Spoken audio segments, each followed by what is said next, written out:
আসসালামু আলাইকুম। সকাল ৯টা বেজে ৩০ মিনিট। আজ সোমবার। বাংলাদেশ বেতার কক্সবাজার। স্থানীয় খবরে স্বাগত জানাচ্ছি তাসলিমা আক্তার বৃষ্টি। বাংলাদেশে আশ্রয় নেওয়া রোহিঙ্গাদের ৮ বছর পূর্ণ হলো আজ। গত ৮ বছর নানান ধরনের আলোচনা ও বৈঠক হলেও ফেরানো যায়নি একজন রোহিঙ্গাকেও।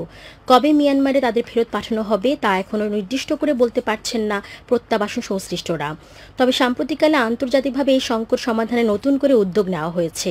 রোহিঙ্গা সংকটের টেকসই সমাধানে আন্তর্জাতিক সহযোগিতা জোরদার করার লক্ষ্যে কক্সবাজারে চলছে ৩ দিনের আন্তর্জাতিক সম্মেলন। আজ দ্বিতীয় দিনের সম্মেলনের মূল অধিবেশন আনুষ্ঠানিকভাবে উদ্বোধন করবেন প্রধান উপদেষ্টা অধ্যাপক মোহাম্মদ ইউনুস। পররাষ্ট্র মন্ত্রণালয় ও রোহিঙ্গা সমস্যা বিষয়ক হাই রিপ্রেজেন্টেটিভের দপ্তরের যৌথ উদ্যোগে আয়োজিত সম্মেলনটির দেশি বিদেশি অংশগ্রহণকারীরা আগামীকাল সম্মেলনের শেষ দিনে রোহিঙ্গা ক্যাম্প পরিদর্শনে যাবেন বলে জানিয়েছেন শরণার্থী ত্রাণ ও প্রত্যাবাসন কমিশনারের কার্যালয়।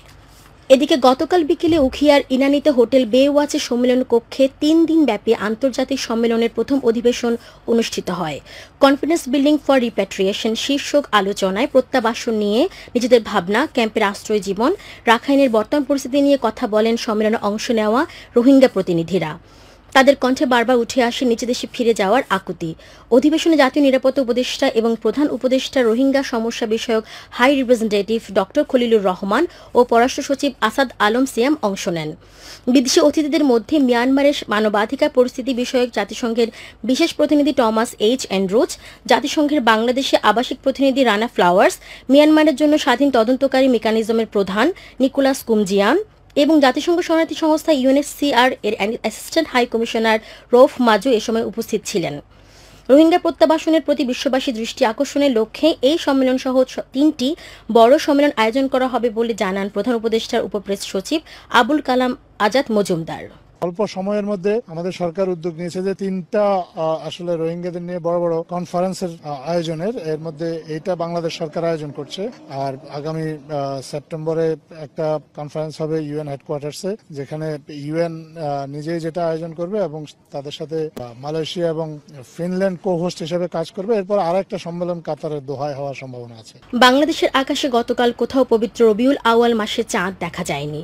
ফলে আজ সোমবার পবিত্র সফর মাস 30 দিন পূর্ণ হবে এবং আগামীকাল থেকে পবিত্র রবিউল আউয়াল মাস গণনা করা হবে।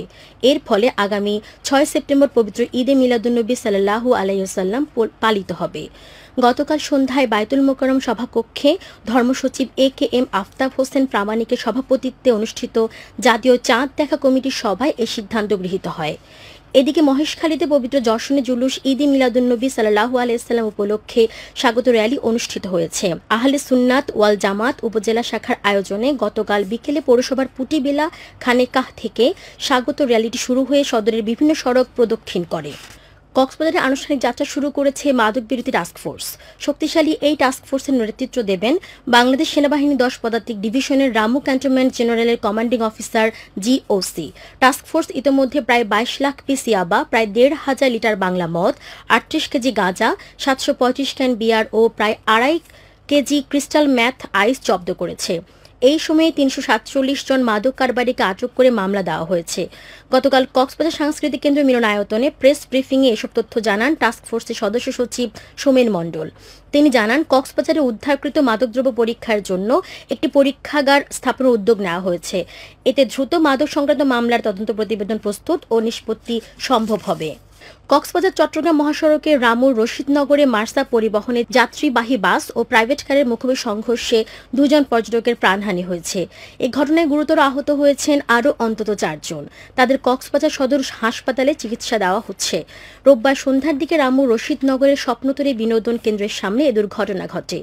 রামু হাইওয়ে থানার ভারপ্রাপ্ত কর্মকর্তা ওসি মোহাম্মদ নাসির উদ্দিন দুর্ঘটনায় নিহতের বিষয়টি নিশ্চিত করেছেন। নিহতরা হলেন প্রাইভেট কার চালক ও সুপ্রিম কোর্টের আইনজীবী ইয়াসিন আহমেদ এবং এক শিশু। তারা টাঙ্গাইলের বাসিন্দা বলে জানা গেছে। হতাহতরা প্রাইভেট কারের যাত্রী।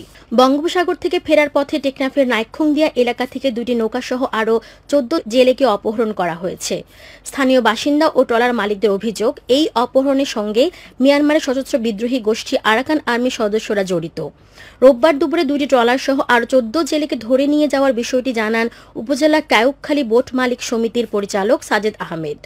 এর আগে শনিবার দুপুরে টেকনাফ ফেরার পথে নাইক্ষংদিয়া এলাকা থেকে 12 জেলেকে একটি নৌকা ধরে নিয়ে যায় আরাকান আর্মি।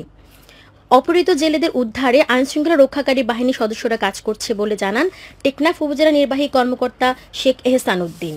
উখিয়ায় ডেঙ্গু রোগ প্রতিরোধে জনসচেতনতামূলক প্রচার অভিযান শুরু হয়েছে। গতকাল স্বাস্থ্য বিভাগের সহযোগিতায় একটি বেসরকারি সংস্থা এই কর্মসূচির আয়োজন করে। এই উপলক্ষে উপজেলা স্বাস্থ্য কমপ্লেক্স চত্বরে অনুষ্ঠিত র্যালিতে উপজেলা স্বাস্থ্য ও পরিবার পরিকল্পনা কর্মকর্তা ডাক্তার মোসাম্মদ নাসরিন জেবিন সহ অন্যান্যরা উপস্থিত ছিলেন। প্রচার অভিযানে বাড়ির আঙিনা ও বিভিন্ন প্রতিষ্ঠানের চারপাশ পরিষ্কার পরিচ্ছন্ন রাখার পাশাপাশি ডেঙ্গু, চিকুনগুনিয়া ও অন্যান্য মশাবাহিত রোগ প্রতিরোধের বিভিন্ন উপায় তুলে ধরা হয়। আবহাওয়া এখন জানিয়ে দিচ্ছি বাঁকখালী নদীর মোহনা ও সংলগ্ন এলাকার সামুদ্রিক জোয়ার ভাটার সময়সূচি। আজ ভাটা শুরু হবে বেলা 11:46 চলবে সন্ধ্যা 6:21 পর্যন্ত। খবর শেষ হলো। আমাদের পরবর্তী খবর প্রচারিত হবে আজ দুপুর 2:30